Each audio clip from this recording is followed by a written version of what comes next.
Well, the Volkswagen Touareg, upon its launch, created two camps. Those who said it was just like a Porsche, only you didn't have to pay as much money as you did for the Porsche, or those Porsche people who said it's got nothing to do with Porsche and it's a completely different vehicle. Well, they're both built in a brand new factory 5 years ago in the former East Germany. They're both excellent automobiles, but the Touareg brings something to the party that makes it a little bit different. Clean diesel, TDI, enough horsepower, and gobs of torque. We took it to Muskoka to give it a rundown.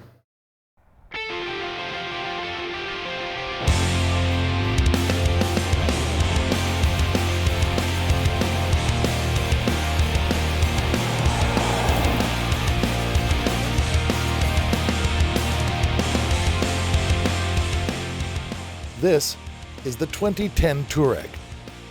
We've been anticipating this vehicle for a long time, not just because it's a Volkswagen, not just because it's a Touareg, but because it comes with a 3.5-liter clean diesel TDI engine.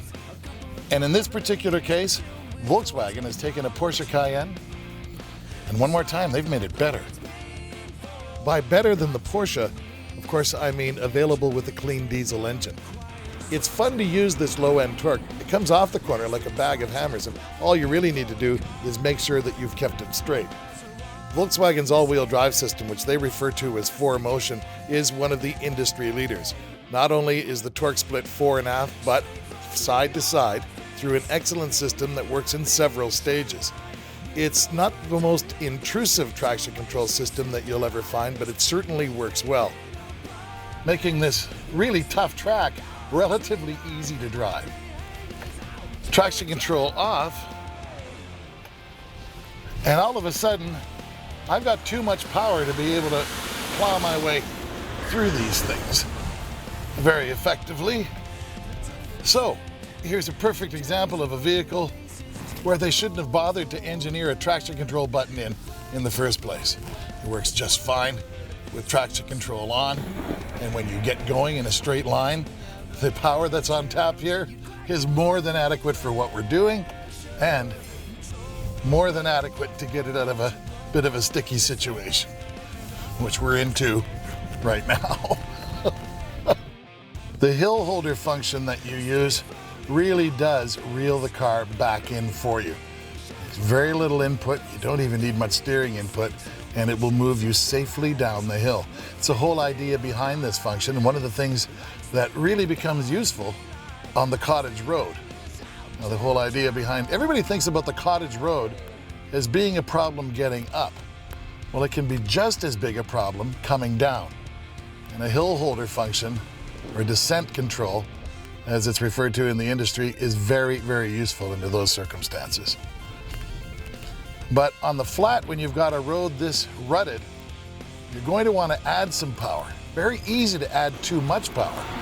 And that's why in a situation like this, traction control is the only way to go. If you're not using the traction control in these extreme conditions, then don't call us when you need to get pulled out of the ditch. We're not coming.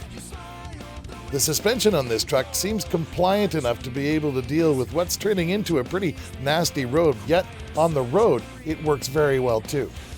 The first thing that you notice about this Touareg is that it's not a Cayenne. I don't know how they do it. They take essentially the same car, essentially the same suspension system.